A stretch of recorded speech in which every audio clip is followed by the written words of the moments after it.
Okay. Kamusta po kayo dyan? Ano ba yung mga... Oops. Yun, chat. Positive si Boss Jack. Buti naman po, positive tayo, Boss Jack. Gulo ng book natin, ayusin lang natin.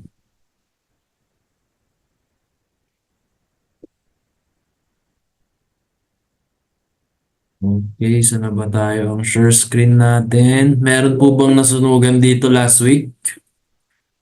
Hopefully wala, no? Kasi yung signal natin last week, okay po yung mga signal natin last week. Kung mga nag-follow po kayo. Share screen tayo dyan, guys. So, i-X na natin. Oops.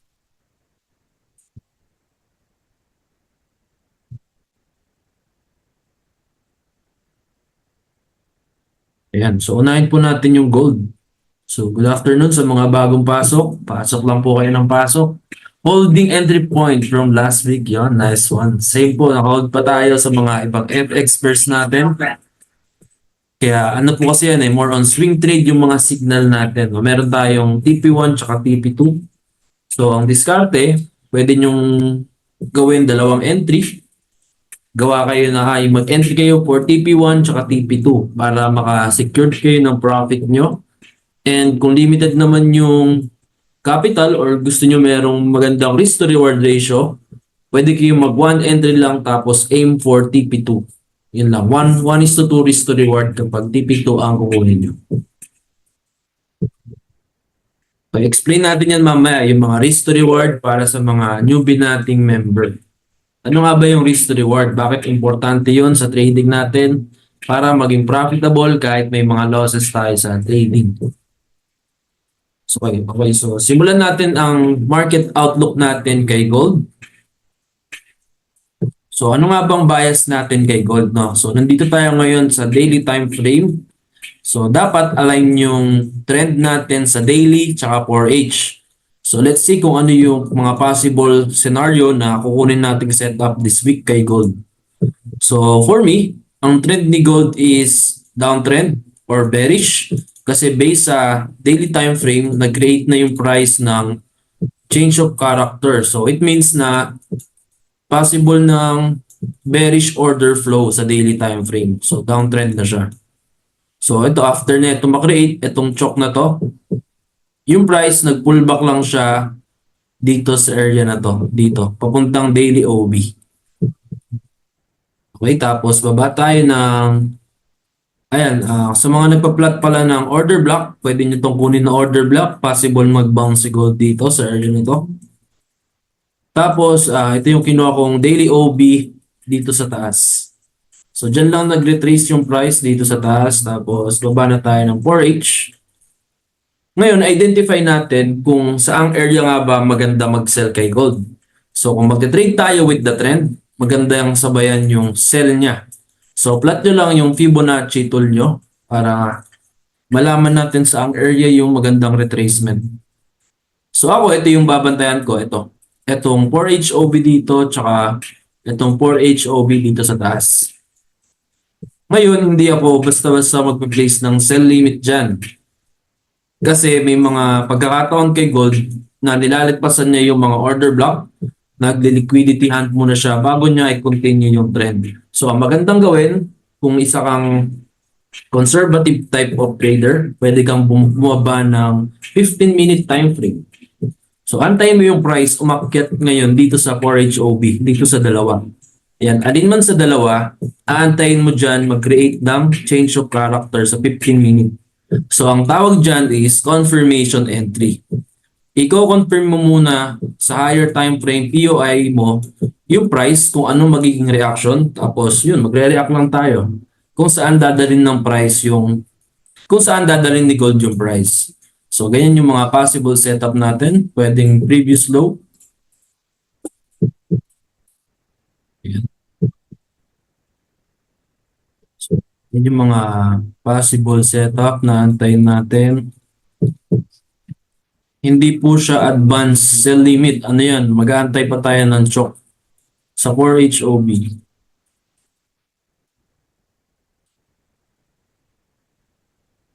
Ayan, mga ganyan. And then, ang TP natin is yung previous low sa 4H. Saan nga ba yung previous low sa 4H? Ito, not valid na yan.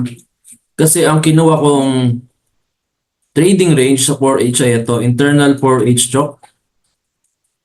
So, ito yung previous low niya na nag-create ng high. And then, nabasag niya itong previous low. And then, I expect the price na mag-retrace dito sa dalawang OB kung saan man dyan.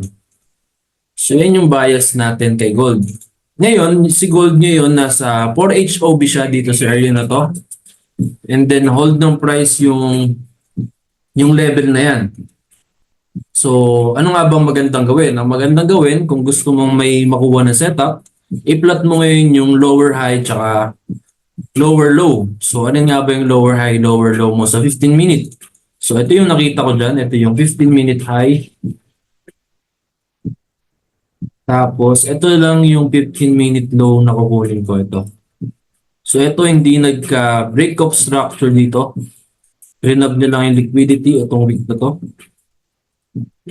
Ang gusto ko sana, ma-break niya tong low.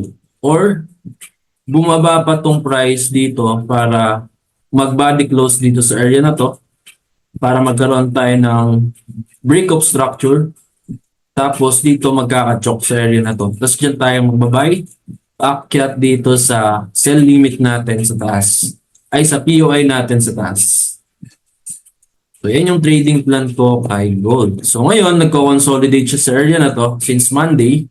Yan, consolidating yan. Baka mamaya pa yan dumalaw sa New York session. So, antayin natin kung anong mangyayari. So, hanggat walang setup, walang trade, yan lang po kasimple ang forex trading. So, ayan, ito yung 15-minute high. Baba tayo ng 1H. So, sa 15-minute na lang. Ngayon, kung itong 15-minute high nagka-chok, dito na tayo magbabay. Ito yung kukunin kong swing range ko dyan. So, dito, kung may OB man dyan mamaya, dyan tayo magbabay din. So, ngayon, wala pa tayong buy or sell. Delikado pa dyan mag-buy or sell kasi consolidating area pa yan.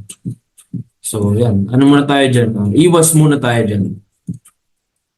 Yan, after news, sabi ni Boss Jack, pwede rin after news. Baka nag-iipon pa kasi yan kapag may news.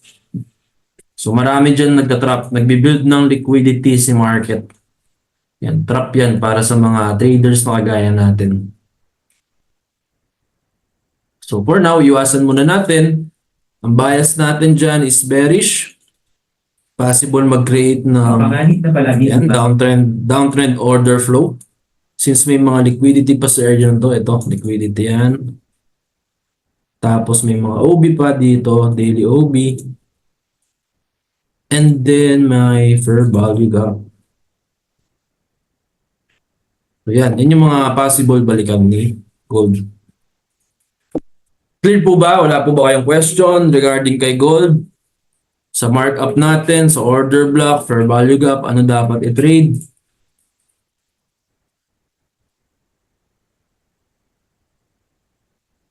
So, ang OB na kukunin nyo dito ay ito. So, dito possible mag-react si gold mamaya.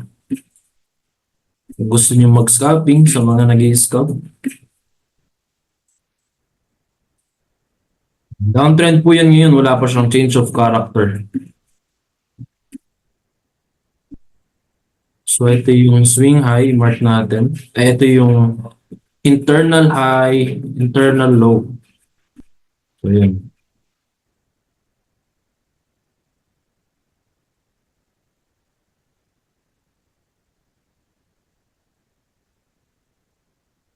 Okay, so done na tayo kay gold. Let's proceed sa forex pairs. Sino nga ba mga nakasabay dito sa signal natin sa forex pairs? So, ang ganda ng signal natin lately sa forex pairs. Siguro mga 60% win rate siya lately. So, kung na-manage mo ng tama yung mga trade mo, profit ka this week or last week. So, unahin natin si AUDCHF. Dito naman, kay AUDCHF, Actually, na SL ako dyan kasi inabot yung spread ko dito sa taas. Ayun, taas kasi ng spread dito eh, 4 pips. So, natamaan yung SL ko. Ewan ko lang sa inyo guys, na SL ba kayo sa AOD CHF? Dito kasi hindi pa siya na SL eh, may 4 pips pa.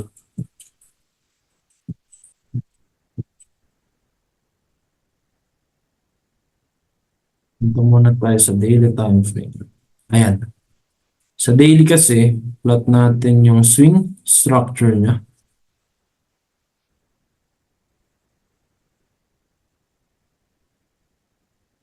Break of structure, swing high, swing low.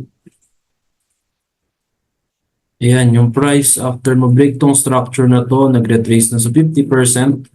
Pero may area pa naman dito na hindi pa babalikan. So, pwede rin mabalikan yan kapag umakyat lang tong si AUDC agent.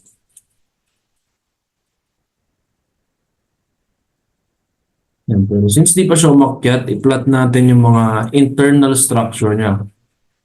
Ang ibig sabihin po ng internal, ito yung mga nasa loob ng swing high and swing low. So ito yung swing high and swing low natin. Ito yung swing high, pwede mo i-plot yan, swing high. Ito yung swing low.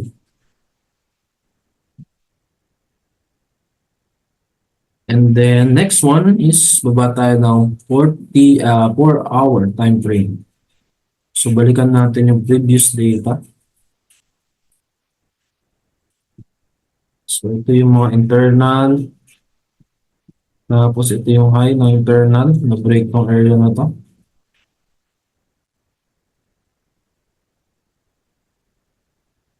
Plot natin yung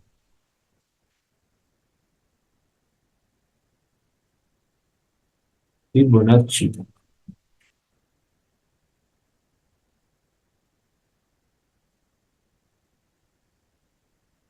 So ito wala na ako nakitang valid. Ay ito pala may valid na OB dito ito. Ayan, valid siya. Ito yung last down candle before the up move. Yung up move, itong solid na candle na to sa 4H. Yan, may volume yan, may manipulation na nangyari dyan. Kaya kunin natin yan as 4H OB. Yan. So, tingin ko hanggang dito pwede pa bumaba si AUD Sulcho. Flat lang natin. Tapos, kunin natin tong mga to. Ayan.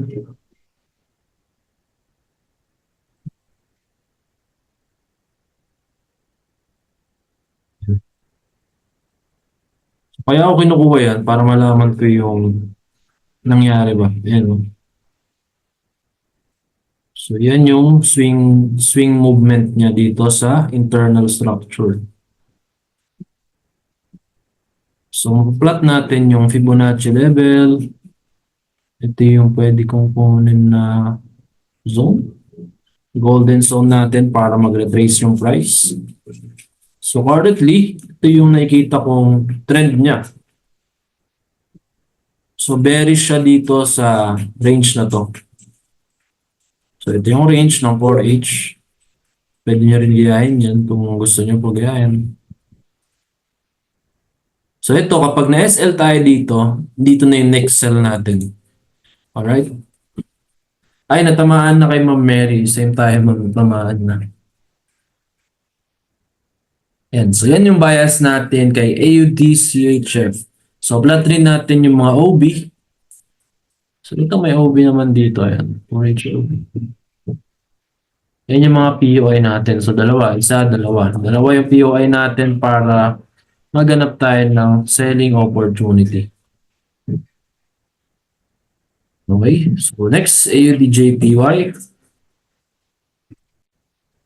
Ngayon, baba muna tayo sa daily time frame. Ay, nasa O1 na pala tayo. Meron na pala dito. Ayan, so meron na tayong markup dito kay AUDJPY. So, yung price kasi hindi pa siya nag-touch dito sa daily OB. Tsaka meron ditong 4H OB. Ayan, so hindi pa niya na-mitigate. Baka bumaba pa yan pag hindi niya na-break tong previous highs area na to. Pero kung mark up natin yun, ito nga yung mark up natin last week. Oh. Hindi siya nag-work out. So, delete na natin yun.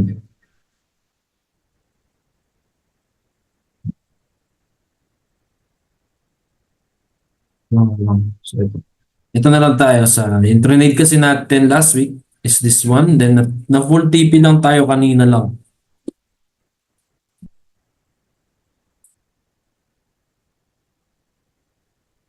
For me, si AUDJPY is nasa bullish order flow na siya ng 4H time frame. Ibig sabihin ng bullish, nasa uptrend na siya ng order flow. Ibig sabihin, tingnan natin kung ano nangyari sa daily time frame. Kasi yung pwedeng internal structure na ito.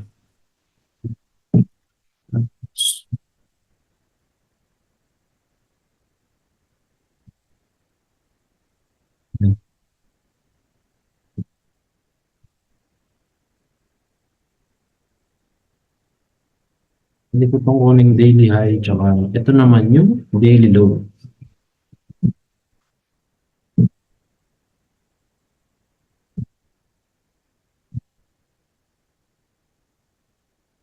Plot natin yung ating golden zone.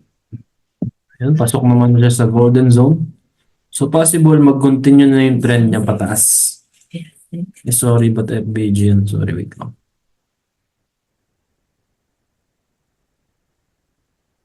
Ayan. So sa akin, uptrend yan si AUDJPY. So yan, na-mark up na po natin sa daily time frame.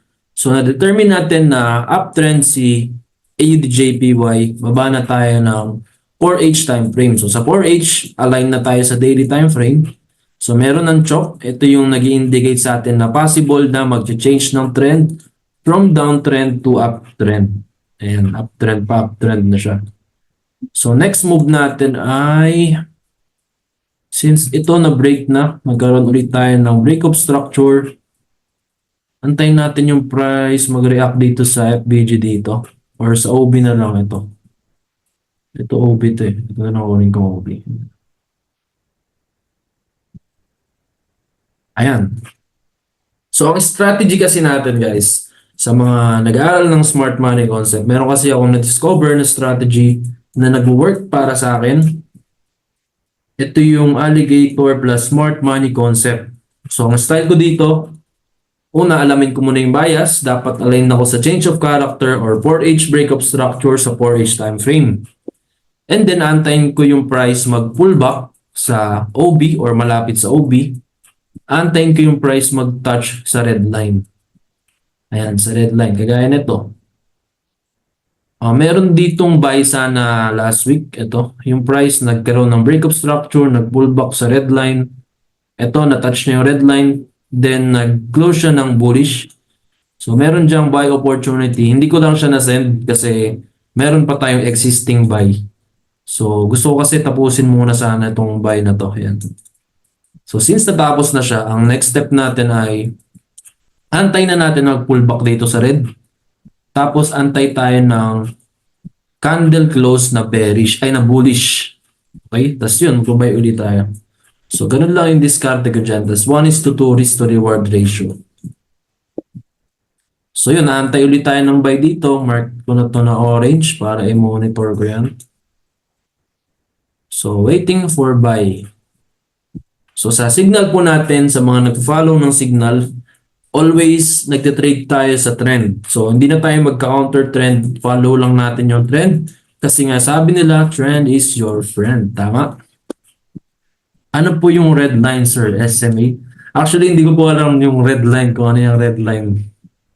Pinag-aralan ko lang kung, ay, ito naman, may nakalagay naman dito ata. Teeth. Ito daw yung teeth niya eh. Teeth daw according sa alligator. So, ngipin niyang teeth. Hindi ko alam kung saan calculation po yan. Pero based on my observation, mas mataas yung probability na matamaan yung kung ano man bias mo kapag nag-touch na sa red, sa teeth, sa red line yung price. Kung nasa bullish ka man or bearish trend. So, yun po. And then next natin si AUDNCD. Ito si AUDNCD, tingnan natin. Tanggalin ko muna itong alligator para malinis. Ito si AUDNCD. Meron na siyang, punta muna tayo sa weekly time frame. Sa weekly, kung mapapansin nyo, meron tayong breakup structure, yung price nag-retrace sa weekly OB, and then bumaba na ako dyan sa daily time frame para makita ko na yung mga internal structure. Yan, so ito meron tayong choke dito sa area na to. Ayan, yung price action niya. Nag-retrace dito sa daily OB. Tapos nag-consolidate na lang siya dito sa area na to. And then nagkaroon uli ng breakup structure sa daily time frame. Tapos nag-retrace na siya sa OB. Ito. So, bullish siya for me. AUD and CD.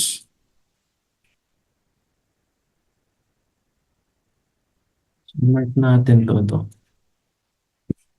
Hindi lang niya na-mitigate tong OB dito sa baba. So, mayroon pa siya para bumaba. Si AUD and CD. So, ang trading range natin ay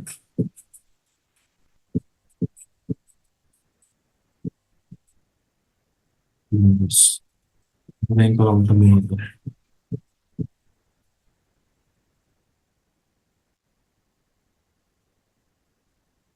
So, kapag bumaba pa siya, dito antay tayo ng buy setup dito. Tsaka dito. Okay. Yan.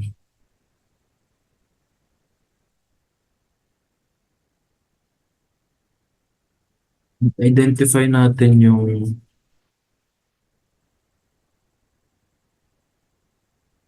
ito kasi yung swing high dapat sa daily. Mark ko lang ito. Ay, sorry. Ito pala. Ayan, tsaka ito. Okay, delete ko to.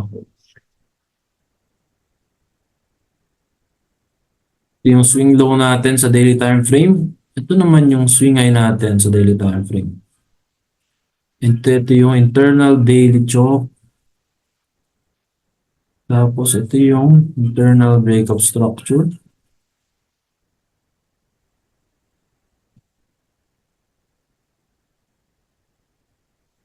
Pwede natin itong kunin yung internal choke. Okay.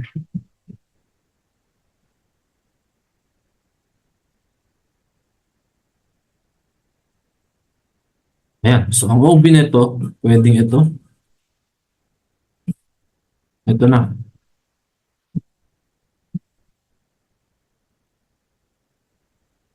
So, baba tayo ngayon ng ito yung internal high, internal low.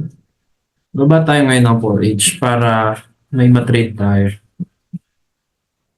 May chat pala. Coach, paturo ng choke tsaka OB. Ayan, yung choke po, para madaanan natin saglit.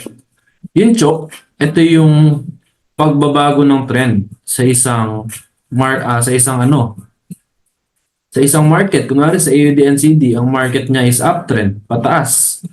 So, kapag na-break tong trend niya, itong previous low, ang tawag na dyan is choke or change of character or change of trend, ganyan. Nangyayari yan madalas kapag yung market patuloy na umakyat tapos na-break niya yung previous low. So, ang tawag na po dyan is choke.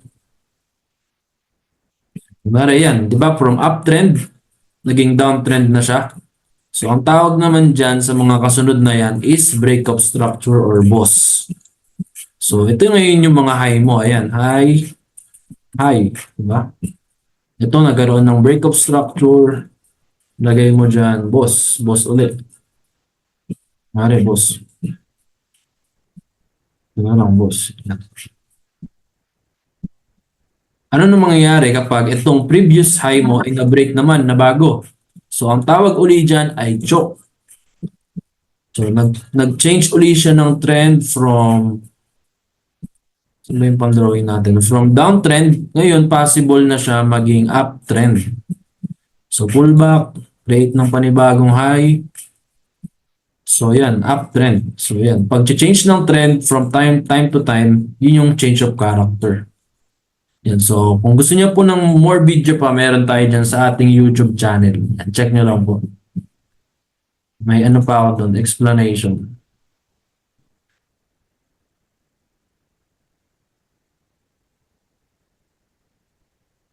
Okay, ma'am. Yung OB naman, yung order block, ito yung last down candle. Kunwari, nasa uptrend. Ito yung example ng chok. Di ba, nasa downtrend po tayo. Ito yung low mo, ito yung high, ito yung low. And then, plot mo yung high, previous high. Ito yun, di ba? And na-break ng price na to, itong solid na pataas. So, ang tawag na dyan is chok. Tama? So, chok. So, possible mag-change na ng trend. Drawing mo ngayon yan. So, saan magpo-pullback yung price? Yun yung tanong natin dyan. Saan nga ba magandang mag-pullback tapos doon tayo maka-enter? So, ang tawag na doon is order block, yung possible na pagtatalbugan ng price. So, ang order block, ito yung last down candle before the up move kapag nasa uptrend ka. So, ito yung last down candle, tama. Tapos, ito yung up move na solid. So, ba yung pang-drawing? Ito. So, dapat, magandang order block, dapat may makita kang ganyan na move. Pare-parehas na kulay or may volume. Dapat walang halo. Walang halo ng mga ganyan. So maganda, impulse move, pare-parehas kulay. Tapos hanapin mo yung last down candle kung nasa uptrend ka. Pag nasa downtrend ka naman, hanapin mo yung last up candle before the down move. Ganyan. Ito last down candle before the up move. So, ito yung valid na OB para sa akin. So, antayin ko na lang yung price bumalik dito sa OB tapos hanap tayo ng confirmation sa strategy natin. Yan.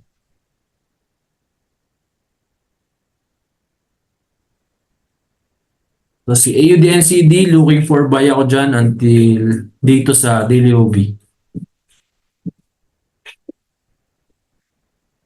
So, ang next po natin ay AUDUSD. Ito, si AUDUSD, marami tayong setup dito. Nasa ano, forex.com.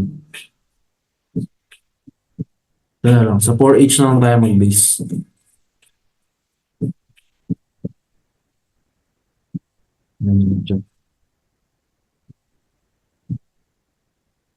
Yung ginagamit ko po is 50%. Yan, pa-check ko sa inyo yung settings ko. Ayan, 50%, 0.71, 0.886. Yan yung mga ginagamit ko pang determine ng magandang pullback. Ang plot ko lang. Kunwari ito, may 4H boss. Yan, plot ko yan. So, yung price tumama na sa 0.50 hanggang 0.71. So, pasok na sa akin yan para ma-determine na nag-pullback na yung price, then continue na yung trend. So, yan yung settings ko sa Fibonacci. So, pwede nyo rin po copy yan kung gusto nyo biyahin yung settings ko. Dito rin ako nagbe-base minsan ng order block. Kunwari, pasok na sa 0.50 pataas yung nakita kong order block. Yan, kukunin ko siya na OB. Pero kung below 0.50, hindi ko siya kukunin na OB. Kasi baka mas umakyat pa yung price dito sa retracement range natin, 0.50 pataas.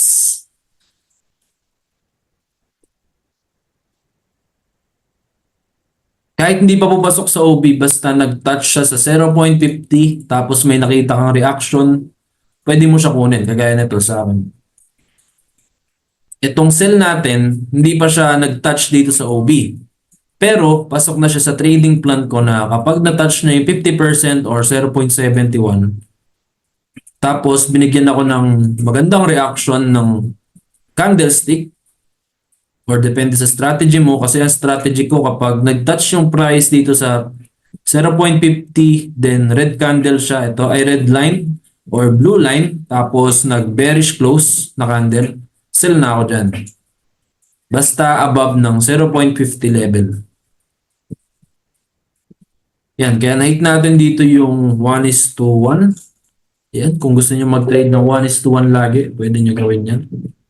60 pips. So currently si AUD-USD nasa bearish order flow siya. Ito yung order flow niya. Ayan. So ito, possible, pag hindi niya po na-break itong low dito, baka umakyat pa yan hanggang dito sa 4HOB para ma-mitigate itong order block din, continue yung trend pababa. Kagaya na ito nangyari dito. So ito kasi yung pinaka-OB niyan, umakyat muna siya dyan bago niya ma-break tong previous low. So possible ganyan mangyari kapag di lang siya bumaba dito. So pag ganun, antay lang ulit tayo setup. Tapos yan, sell ulit tayo.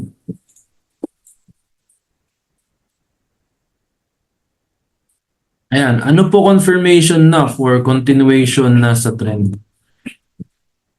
Ang confirmation ko para sa continuation ng trend is ito nga yung nasa 4H breakup structure tayo, yung price nag-pullback na dito sa area na to. Siguro antay ka ng 1H choke. Yan, gagaya nito. Ito naman, wala pa kasi siyang 1H choke. Ito pa yung swing low niya sa 1H.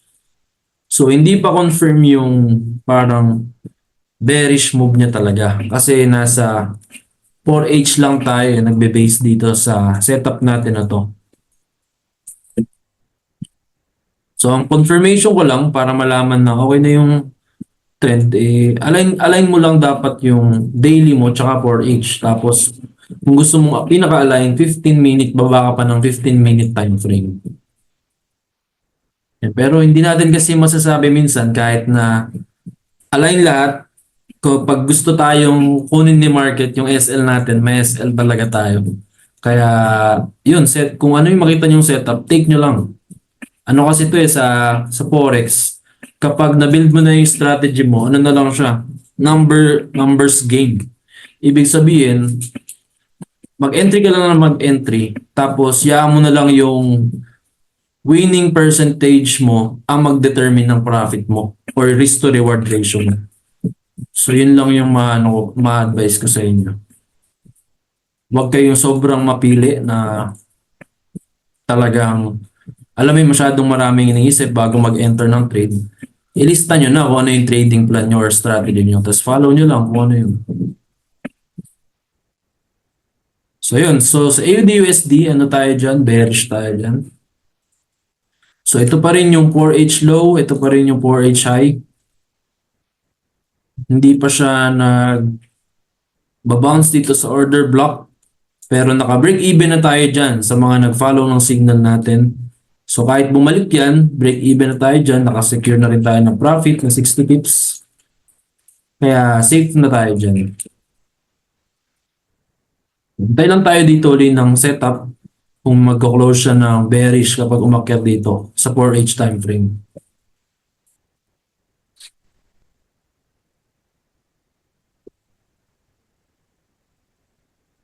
Okay, dito naman tayo sa CAD, CHF. Dito, ayan, SL nga ako dito. Hindi niya na-hit to.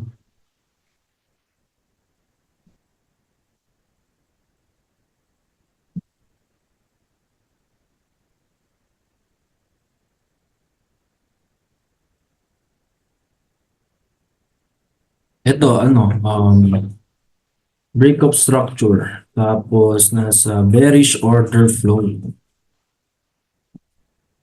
So, plot natin yung fib. Kung nag-touch na ba sa 50%.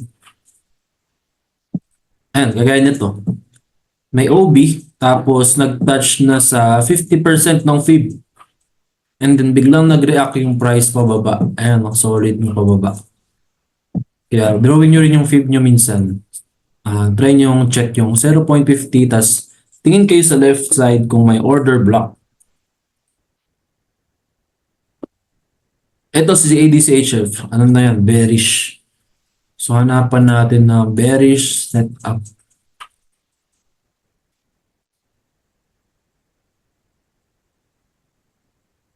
Uy, parang equal low to.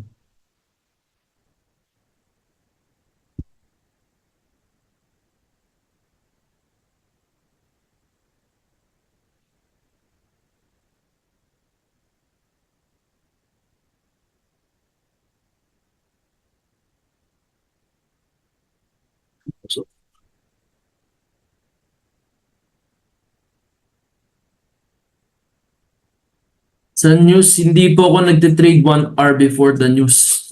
Kapag may mga pending ano po ako trade. May ano pala no? May red folder. Ano na po yun tawag dito. After 1 hour ulit ako mag-trade. Kapag ganyan may mga news. After 1 hour ulit ako titingin ng chart. Pero nasa ano kasi ako, 4H time frame. So, madalas hindi ganun ka-apektado yung 4H time frame. Kapag mga ano lang siguro, 15-minute time frame, ganyan. Pero tignan natin kung ano reaction mamaya.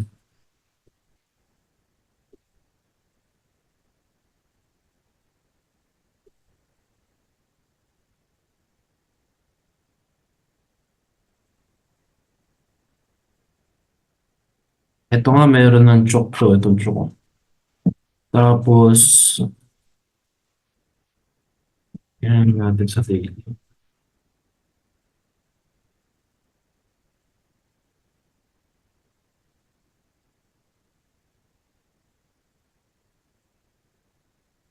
Ah,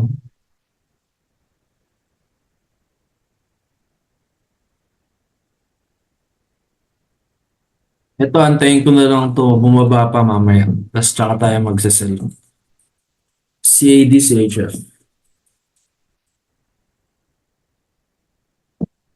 Yung recording po, upload po sa YouTube mamaya. Ito, CADJPY. Ito, CADJPY, bullish na po ako dito. Hanggang umakyat dito siguro sa taas.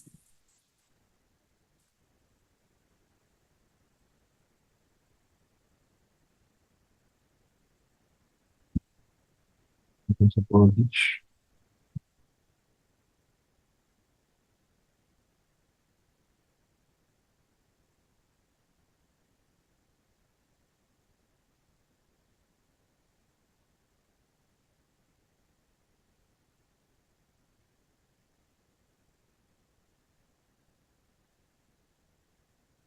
Ito, sabayan natin tong trend na to sa CADJPY.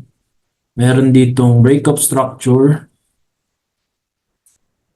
Ayan. Tapos, pag nag-retrace dito mamaya si CADJPY, antayin natin yung price, matouch tong red line, then wait tayo ng mag-bullish close plus 1:2. 1:2. Ito muna 1:1. Yung 1:2. So mamaya pa yan, hindi at pending order. Market execution tayo mamaya. Wait lang tayo sa confirmation.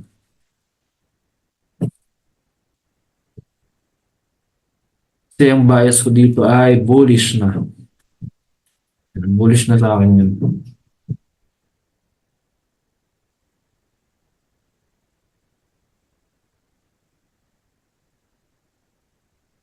Yan, si HFJPY. Tignan natin sa daily time frame.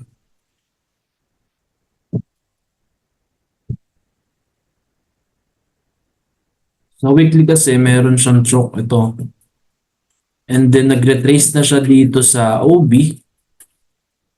Tapos meron na rin siyang choke after mag-retrace ng price. Tapos nandito na siya ngayon sa OB.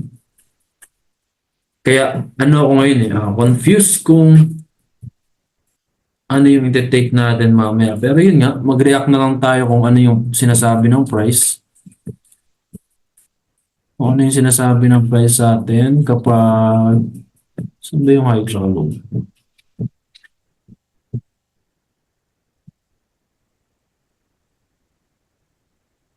Since yung price nasa daily OB na, hindi na ako magbabay dito. Kasi baka bumagsak yan bigla. Antay na lang ako dito ng chok. Antayin ko ma-break itong low or itong low. Yan.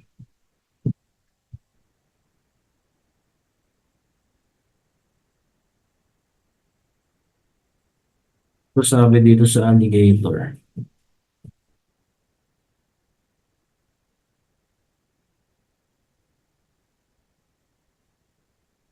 So yun, ito wala muna tayong setup dito kay CHFJPY. andito siya ngayon sa daily OB ng bearish order flow sa higher time frame.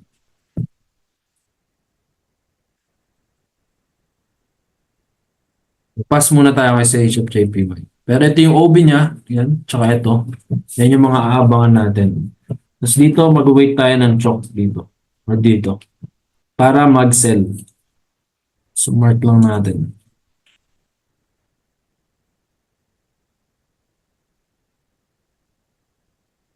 Ito, sa Euro-Odd.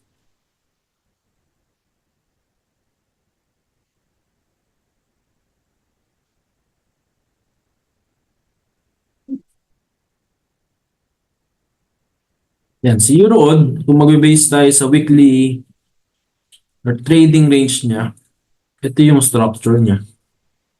Oops. Bullish. So, ito kasi yung break of structure, then yung price, nagre-retrace lang dito, pababa, papunta sa OB. Then, nagkaroon ng chok na dito, tapos, nag-retrace na rin dito sa OB. Ang ano lang, wala pa siyang swing choke. Dapat magkaroon siya ng swing choke. Para ma-confirm natin na bullish na talaga siya. So habang wala pa, dito pa siya ngayon sa daily OB. Ayan. So kapag ito bumaba pa, ang next step natin, hanap muna tayo ng sell kapag nagka-choke na dyan. So ito yung previous low natin ito.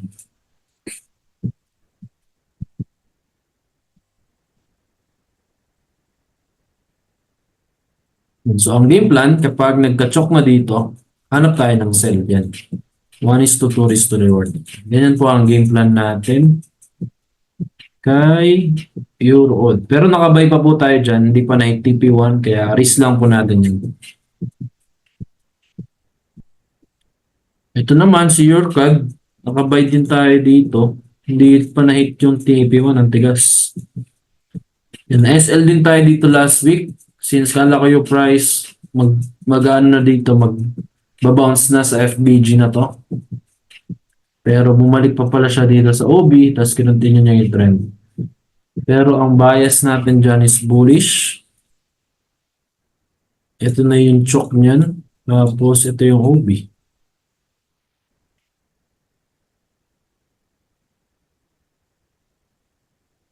Yan, choke. So pag bumaba pa yan mamaya dito sa red line, pwede tayong mag-add ng position or depende po sa inyo kung kaya ng risk ng account nyo. Pero siguro ako hindi muna ako mag-add ng position since wala pang TP1. So yan, risk lang natin yan. Bullish pa rin po yan. Possible na continue na yung trend pataas pag nag-retrace na po dito sa OB.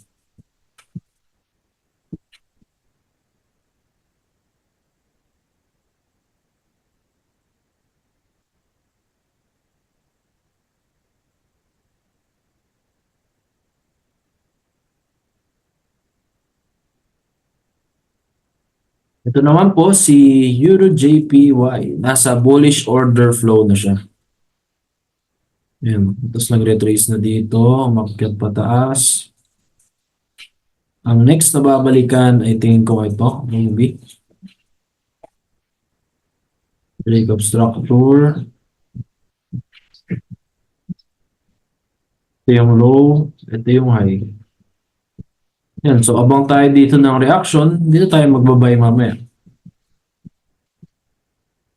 Yan sa alligator. Yan. Wait natin na matouch ng price tong red line. Tapos, wait tayo ng bullish candle close.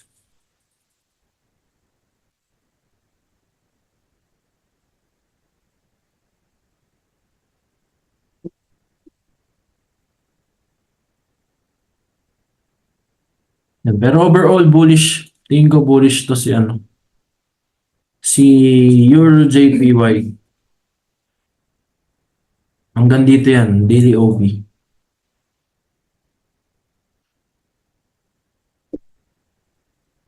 Ito naman si EURO-NZD.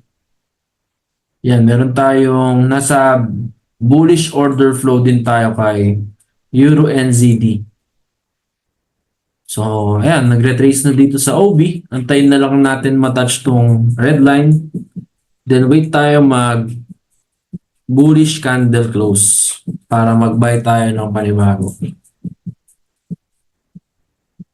Yan. So overall bullish si Euro NCD if magbe-base tayo sa higher time frame.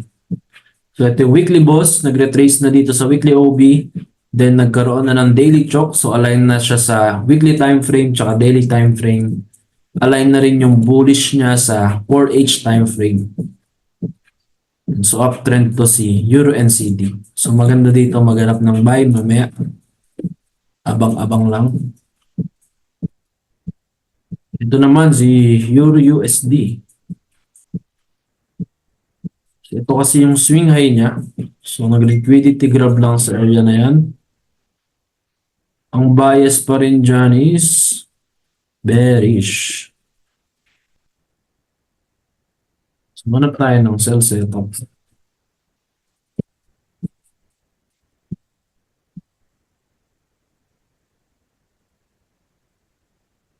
Yan, if mamayang 6 PM kung bearish to, sell tayo dito. Yan, 1:2. Yan, hanggang dito sa area na to, pwede na yun.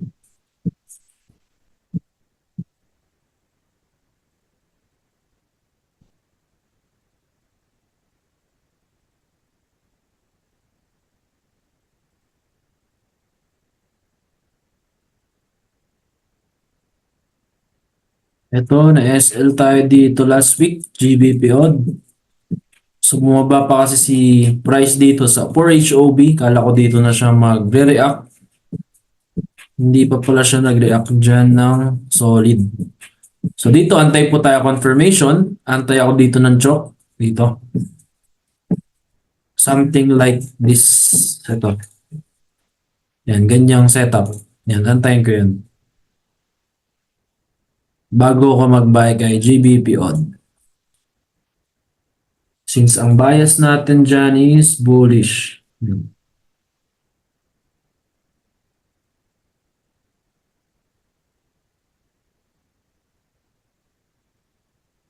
Mark down natin yan. GBP CAD. Yan natin sa daily.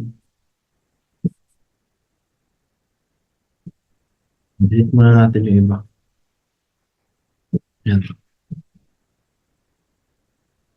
plot lang natin yung mga swing high, swing low, breakup structure.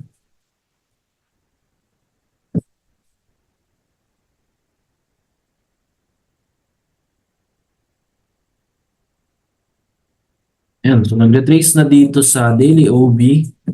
And then, ang current trend niya po sa swing structure is bullish. So maganda, maghanap tayo ng buy na dito kay GBP CAD. So plot lang natin itong OB.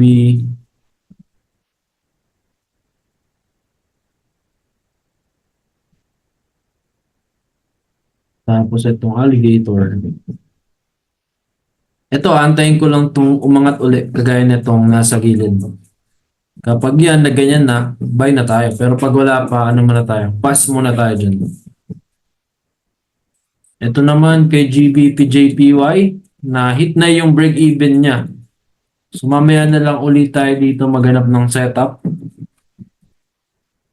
Pag may good opportunity na. Pero ito po, ano pa rin ang bias ko dyan, bullish. Pero hindi pa kasi nag-retrace yung price dito sa OB.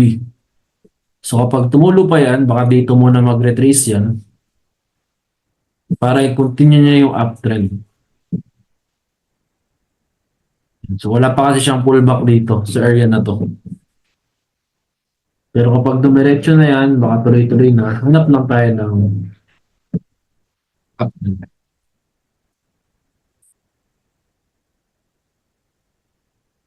So ito, break even. Maya na uli yan, 6 o'clock. Ito naman po kay GBP NCD. Explain ko lang sa inyo yung trade natin last time. Kaya tayo nag-buy dito kasi meron ako nakitang OB dito tapos merong breakup structure sa 4H time frame. Ayan, ito yung breakup structure. Then yung price nag-retrace na dito sa OB tapos na-hold niya tong red line. Then nag-bullish siya na candle close. Kaya tayo nag 1:2 risk to reward lang dyan. Kaya yan, nag-work siya. Kaya kasi trend, ang strategy natin is trade with the trend.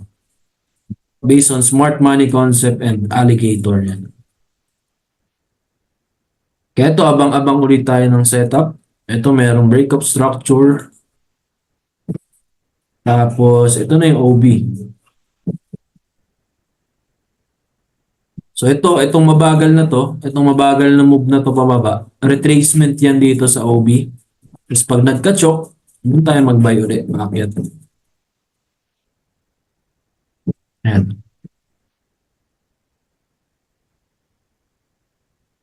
Dito naman kay GBP USD, ang bias na natin dyan ay bearish. Ito na yung choke niya guys. Tapos plot natin yung OB. So ito yung okay na OB.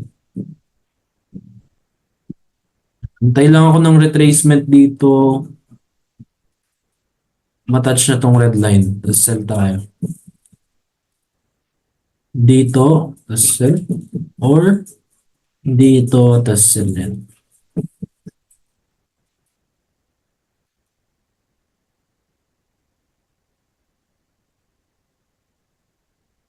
Yan, welcome po. NCDCHF. Medyo magulo pa yan. Pass muna tayo dyan. NCDJPY. Yan. Trade rin tayo dyan. Kaya lang TP1 lang tayo. Ito yung current na order flow niya. Bullish order flow. Ito yung 4H low.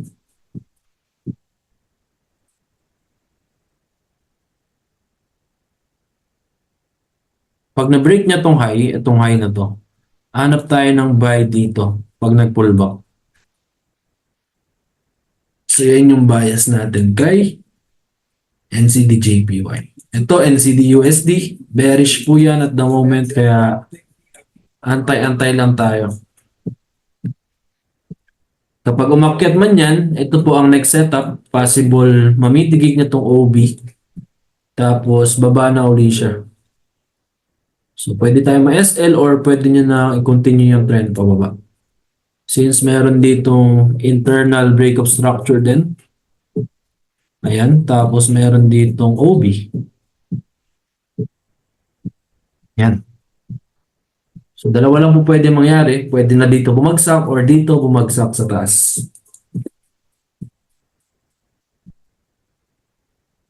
Tapos, USD CAD, bullish order flow. Meron ditong breakup structure sa taas. Tapos, yung price nag-retrace sa OB. Then, merong bullish candle na nag-close, body close. Kaya tayo nag-buy, 1:1. Okay na, nakuha na natin. Meron panibagong breakup structure. And then, ito yung OB. Baka bumalik pa yan dyan.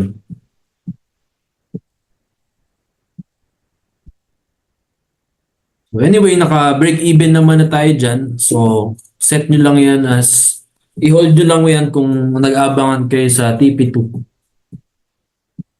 And then, ito kasi meron ditong breakup structure. Kaya tayo nag-sell po dito sa area na to. Kaya lang, na-SL pa rin tayo. Part of the trading, hindi may iwasan ng SL. So next na natin dyan, hanap na tayo ng buy.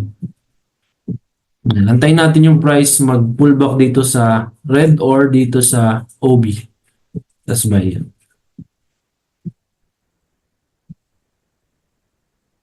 USDJPY, bullish din po yan. Ito yung breakup structure niya, recent breakup structure. And then ito na yung OB na pwede mong kunin. Yan, tapos wait lang tayo ng reaction based sa strategy, tapos buy. Yan. So, ayun guys, hopefully may natutunan kayo sa market outlook natin. Meron ba kayong question bago tayo mag-end ng ating market outlook? Ayan, si gold tumataas na.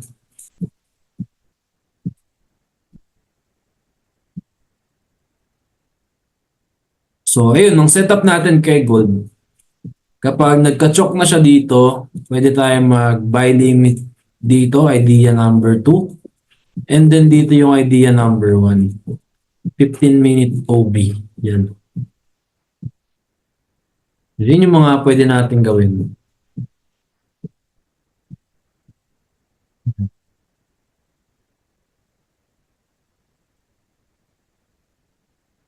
So yun guys, meron ba kayong question or papa-confirm na setup?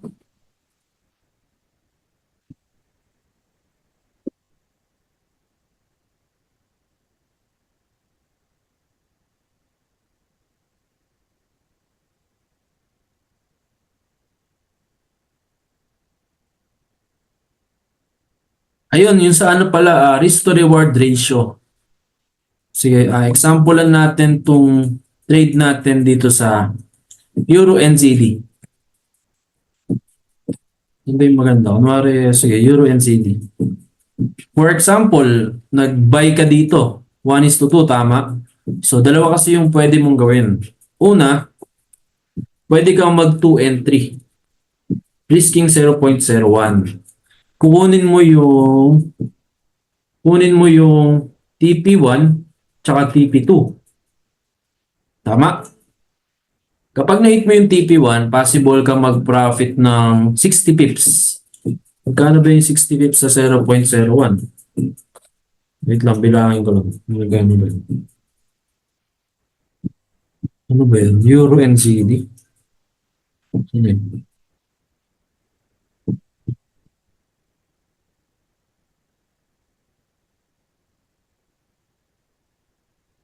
Yan. So 0.01 sa Euro NZD, ang pwede mong ma-profit dyan is $6.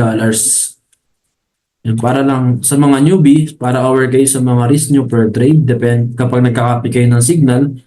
Kapag na-hit yung TP2, pwede kang kumita ng $12. Tama? Ngayon, ang risk mo naman dyan sa 2 entry, sa signal natin na isa, since dalawa yung entry mo, pwede kang matalo ng $12. Bakit? Kasi di ba yung 0.01 is yung 60 pips na SL, kapag naka 0.01 ka, equivalent kasi niyan is $6 kapag na SL ka. So times 2 mo yan, kapag dalawang entry, negative ka ng $12. Tama? Ngayon, kung i-follow mo yung trading plan ko, ang trading plan ko kasi is kukopyahin ko yung TP1 tsaka TP2. Kapag ganyan, kunwari hindi tayo na SL, kunwari nag-full TP tayo,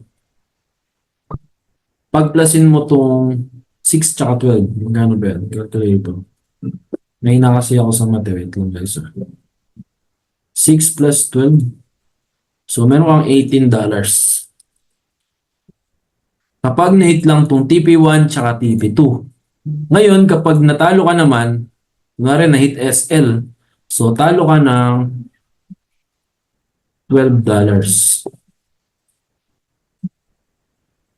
So, yan, ganyan, di ba? Sa next trade, kunwari, na-hit tong SL, kunwari, ito na lang. Kunwari, ayan, 1:2. Kunwari, na-hit tong SL na to. Yan, kunwari na-hit SL ako, kunwari lang for example. Tapos ito, nag-TP. So dito sa first trade, talo ka ng $12. So first trade, kunwari sa first trade mo, kinopya mo yung TP1, TP2, 0.01 risk per trade, talo ka ng $12. Sa second trade, na-hit yung TP1 tsaka TP2. So type natin, dito na lang rin. Second trade. TP1, kumita ka ng $6. TP2, kumita ka ng $12. Ayan, so magkano kinita mo? $18, di ba? Talo ka last trade ng $12. Na-hit yung dalawang entry mo, 0.01. So minus mo ngayon yung $12. So ang natira, meron ka pa ring net na $5. Tama, di ba? 5? 6 ba? $6. Yan. So, meron ka pa ring $6 na net. Yan yung kinagandahan kapag maglalagay ka ng TP1 or TP2. So, ang advantage kasi nan, kapag na-hit yung TP1, pwede mo na i-move yung SL mo sa break-even. So, risk-free na yung isa mong trade. Ngayon, meron pang isang diskarte. Pwede mong gawin na 1:2 ka lang lagi. So, pag natalo tong isa, ito naman yung isa, 1:2. 1:2 RR. So, kapag na full TP, meron kang $12. Yan, if ma-full TP. And then, kapag na SL, talo ka ng $6. SL. So, kunwari, same scenario, meron kang entry, first trade, yan, pakita ko sa inyo yung first trade. Let's say, natalo yung first trade mo. First trade mo na apply mo tong 1:2 lang. Wala kang dalawang entry. Isang entry ka lang, kunin mo yung TP2. Yan, sa first trade na hit yung SL, talo ka ng $6. Tama? Second trade, na hit yung TP2. So, isang entry ka lang. Meron kang $12. So, dito, panalo ka pa rin ng, so, total net mo, panalo ka ng 6. So, yan, 1:2, risk to reward. So, almost same lang rin naman, ayan. Ang pinagkaano lang is yung pwede kang mag-set ng break-even and then makakapag-partial take profit ka. So, gets nyo po ba yung risk to reward natin? Explanation, malinaw ba? Wait lang. So, dito kasi sa first scenario, mas malaki yung pwede mong profit, $18 since dalawa position mo. Dito naman, eto, conservative lang, one position, TP2, swing trade mo talaga yan. So, parehas lang naman, 1:2. Pwede ka, talo ka isa, nabawi mo lang rin ng $6. Second trade yan. 12 minus first trade mo, talo. So, meron kang net na $6. Yan, clear po ba? Clear? Ayun, so ayun. So, yun lang naman yung explanation ko sa inyo. Meron din ako, kinopya ko kasi lahat ng signal ko sa Forex. So, pakita ko rin sa inyo yung, wait lang, yung naging result. Okay.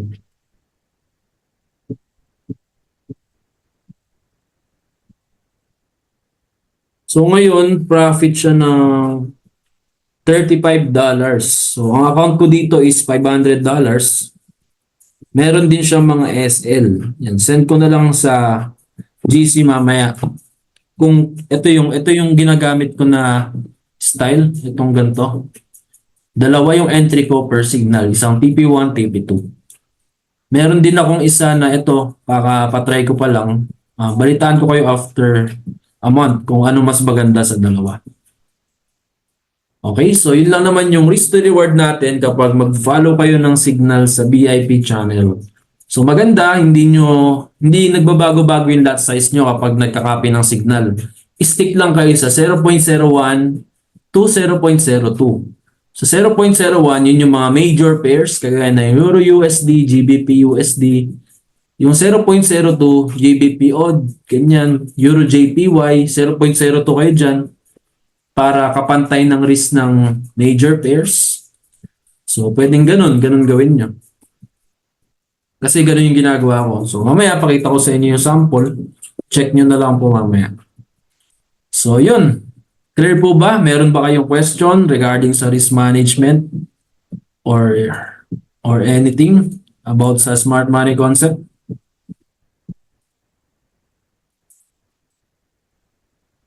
Okay, so kung wala na, hanggang doon na lang po tayo. Pwede po ba mag-request ng picture? Open ka naman po sa mga nanonood kung nandyan pa po kayo.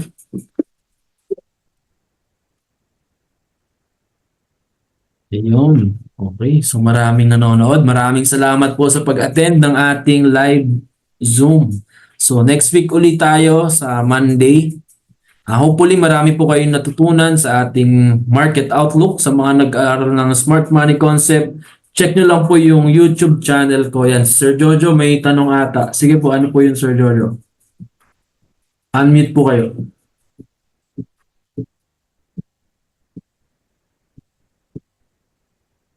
Baka napindot lang siguro niyan, Sir Jojo. Okay, so yun lang po, no? So thank you very much. Antayin na lang po kayo mamayang 6 p.m. kung may setup tayo na signal. Send ko po sa VIP channel. So yun lang po. Bye-bye.